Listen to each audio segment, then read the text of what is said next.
guys, welcome to this week's video. I have never done a video like this before, so I'm actually pretty excited. This is going to be a video about my favorite foundations, high-end and drugstore, and the way I've decided to do this is kind of let you guys know what has been my favorite foundation in every price range from $10 up to $60 plus.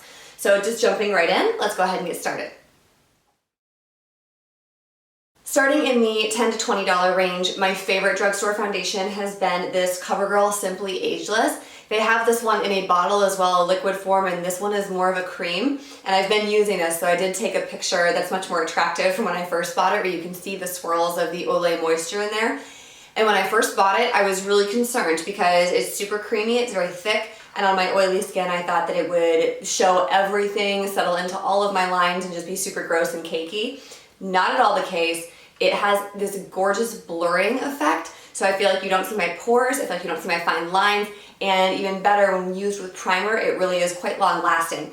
This one is at Ulta for $13.99, but if you look online, you can also find it, I think, at Walmart for just $9.99, so definitely between $10 and $15. This one by CoverGirl has been my favorite.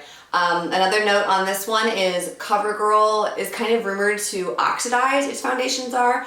I have found that to be true with some of their other foundations. This one, I don't have that problem, and I think it has something to do with the Olay moistures in it. And side note, this one also has SPF 28, so that's a plus. Jumping up to the $20 to $30 range, my favorite one has been this guy by Clinique. This is the Clinique Beyond Perfecting Foundation and Concealer in one.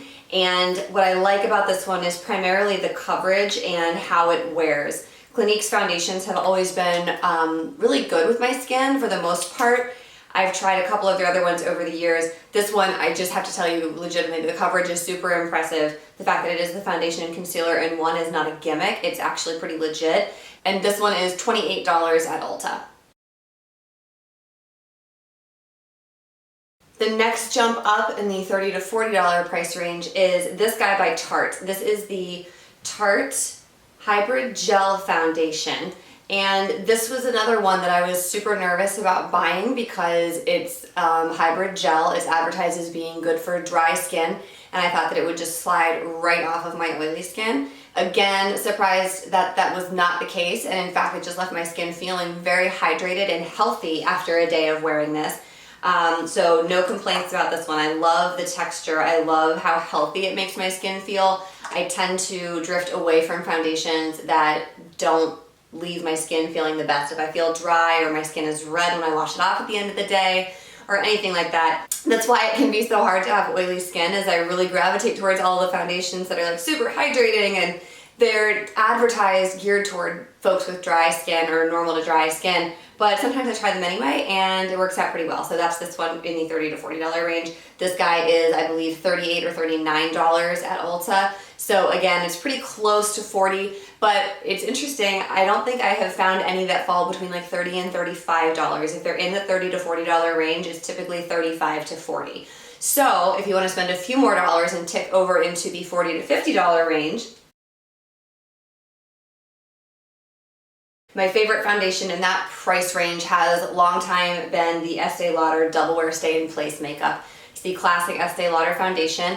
I find that even with my oily skin, this will get me through a 10 to 12 hour day and still look great at the end of it. I really like the coverage, and because it's been around for so long, they have such a wide variety of colors in their color range, and this one is only $42. So like I said, if you want to tick up from the $30 range where most of the foundation options are going to be $35 to $40, you might as well just go into the low 40s and try something like this.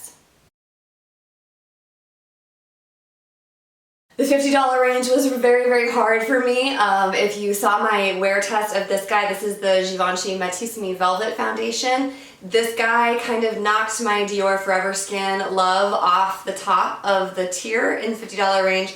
These guys are exactly $50 a bottle. This guy ended up beating my Dior just because of the finish. So this one is actually more of a medium to full coverage, which I don't typically like. But the finish on this is just so beautiful. It's like having perfect velvety skin. It still covered my redness. It didn't settle into lines or pores. and it lasted so long. I'll link the wear test down below. When I used to do these wear tests on my foundations, I wouldn't add primers or powders or anything. I would just look to see how long it would last. And this guy really amazed me in how long it held up and how good it looked for how long without any other products helping it along its way. So if you want to make an investment and spend around $50 or so on a bottle of foundation, I highly recommend the Givenchy. If you've heard good things about the Dior, I used the Dior Forever Skin for years. I have a video which I will also link below. So they changed their formula within the past 3 years, I want to say. And I did a double wear test of the change from the old formula to the new formula. It's really not that different, just a slight color change, but still fantastic product. And I continued to use it just until this past summer when this one dropped. So if you're interested in that, check out that video. And the Dior is awesome too, but this one I had to include in this video. And this one I kind of have to apologize for because I really thought that I paid $60 for this bottle of foundation, and when I looked it up to do this video, I found out it's actually only $58. So this one was my favorite foundation in the 60 plus range. This was the YSL All Hours foundation that recently came out. This was another one that really wowed me as far as the way that it looked, the way that it covered, the way that it wore. This one and the other one that's in a close proximity was the Giorgio Armani Power Fabric Foundation. That one is $65 a bottle. This one is very similar to the Giorgio Armani. What I find different is the finish. This one has a much more skin-like velvety finish. Full coverage though, not like the Givenchy. Whereas the Giorgio Armani Power Fabric, it's more of a matte finish. Like it's very oil controlled. That foundation is very, very good for oil control. But I don't have any problems with oil control on this one, and I find that I just prefer how it makes my skin look when I wear this one. It's kind of the difference between having like all over color and highlights. This one I feel like is more of the highlighted sort of look, whereas the Armani is full coverage, just like the one color, like what the all over color would look like, if that makes sense. So as I mentioned, I've done wear tests for a couple of these. So I will make sure to link those ones down below. If you would like to see a wear test on any of the ones that I don't currently have videos for, go ahead and drop that in the comments and I'll try to get one up for you guys. I don't know that I'm going to have any more foundation wear tests for 2017. I don't know that there are any more foundations dropping this year that I'm super excited about, so that might wrap it up, but no promises. We'll see. There might be some that I've missed. So I don't think I have anything left to say about any of them. I think that pretty much covers it. If you have any specific questions about any of the products, always let me know in the comments. If you're new here, hi, welcome. Make sure you click subscribe. I do one beauty video and one workout video for you guys every week, although I did miss this past Monday on the workout video. I apologize, I was in the middle of moving, but I'll get back on track with that this coming Monday. And otherwise, thank you so much for watching. I really do appreciate your time.